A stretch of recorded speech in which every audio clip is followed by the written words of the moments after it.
Bonjour à tous et bienvenue sur boursicoté.com pour cette nouvelle analyse technique Forex et matières premières avec une paire de devises euro-dollar qui, sous l'effet d'une annonce d'un de mes membres de la BCE, a connu une forte baisse puisqu'après avoir culminé ici juste au-dessus des 1.20, on est redescendu ici pour s'équilibrer sur des niveaux proches des 1.1830. Donc la zone ici des 1.19 qui avait été franchie a dans un premier temps ici été utilisée comme une zone de support. On le voit nettement ici sur ces bougies, et puis on est revenu ici, donc on a cassé cette zone avant de revenir ici sur une zone intermédiaire. On la voit ici, cette zone des 1.1835, et c'est sur ces niveaux que l'on est en train de s'équilibrer actuellement.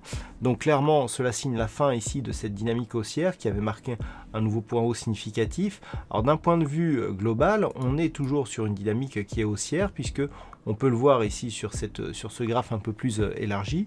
On a eu des impulsions et pour l'instant la phase de consolidation actuelle ne remet pas en cause donc la tendance d'un point de vue moyen terme. Et même on peut voir que si on traçait par exemple la dynamique que nous avons depuis ici ce point bas significatif, on a quelque chose ici, on a des points bas qui sont relativement bien alignés et qui pourraient donner ici, malgré la faible dynamique, un support oblique qui définirait une tendance.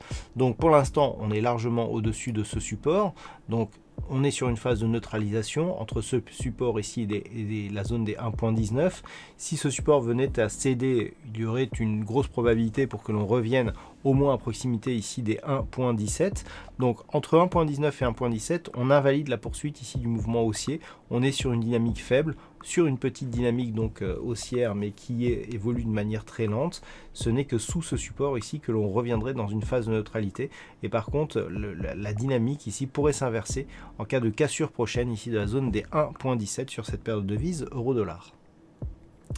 Sur le câble, par contre, la dynamique ne semble pas vouloir s'invalider puisque juste après avoir été ici très proche de la zone d'objectif des 1.35, les cours sont bien redescendus aussi sous l'effet d'une hausse du dollar, mais se sont équilibrés ici sur cette ancienne résistance des 1.3315. Alors lors de la phase de consolidation qui avait suivi ici la première cassure haussière, on avait déjà attaqué d'une manière assez agressive cette zone horizontale. Là, on a marqué ici une poursuite de mouvement. On est venu dans un premier temps sur un moyenne mobile 20 exponentielle.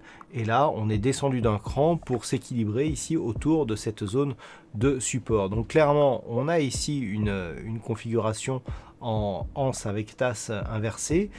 La ligne d'eau ici est représentée par la zone des 1.3315, peut-être même légèrement inférieure ici sur la zone des 1.33. Si on cassait durablement ici cette zone des 1.33, on aurait environ 180 pips d'objectifs baissiers qui pourraient nous ramener ici sur des niveaux proches des 1.3160 et qui donc validerait la cassure baissière ici de la zone horizontale. Donc cette zone ici 1.33, 1.3315 à surveiller en cas de cassure baissière.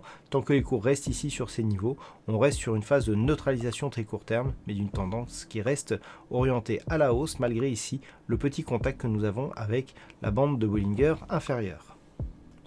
Et puis sur l'or, nous assistons à une grosse temporisation du métal jaune. On attendait ici une rupture haussière des 1980 $ l'once. On est venu flirter ici avec les 2000 $ l'once avant de redescendre ici sur une zone d'équilibre telle qu'elle était déjà auparavant. Ici, cette zone entre 1920 et 1950 $ l'once. Il semblerait que l'on revienne actuellement encore une fois dans cette zone.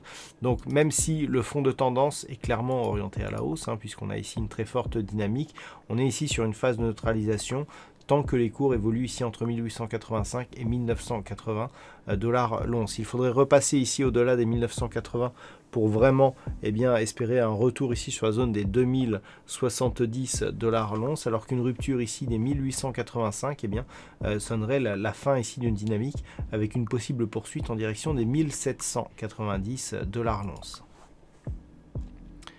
Et enfin, on termine avec le WTI qui finalement redescend ici dans l'étage. Alors on avait une zone ici intermédiaire de support, la zone ici des 41,50 $ le baril. C'est une zone sur laquelle j'avais déjà attiré votre attention. Cette zone elle a été cassée. On est ici sur un mouvement très puissant. On testait ici la résistance des 43,30 $ le baril.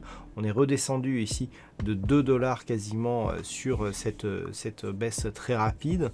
Donc clairement, on valide ici la neutralisation que nous connaissons sur le WTI et que je vous présentais il y a peu. Suite à cette forte dynamique ici, on est monté dans un range ici entre 39 et 43,30 $ le baril. Et on voit que ce mouvement ici, au regard des mouvements que nous avons ces semaines dernières, eh bien, nous indique que l'on pourrait rester ici dans ce range. Donc, neutralisation d'une tendance ici qui reste orientée à la hausse. On peut remarquer d'ailleurs que par rapport à l'amplitude de ce mouvement haussier, on n'a eu que très peu d'amplitude de consolidation.